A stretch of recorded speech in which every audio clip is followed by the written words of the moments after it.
नमस्कार।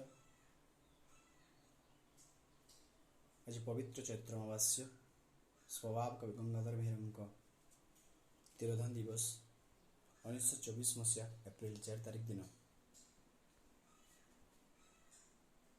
गंगाधर मेहर यह धाम त्याग करते।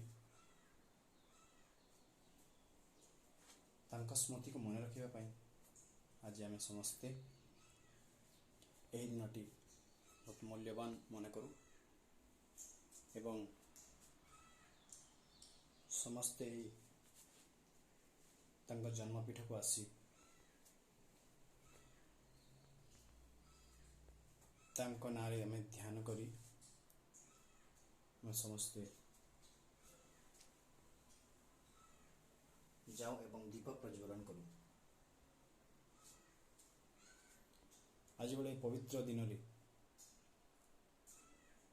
से जमी महान कवि थे पृथ्वी रे समस्ते से भली हेबा भली आमे मन करवा एवं ये है जन्मपीठ।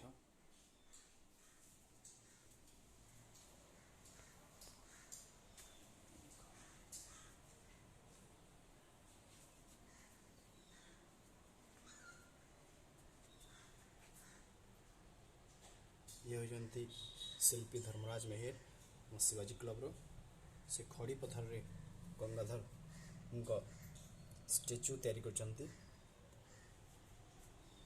ये साधना पीठ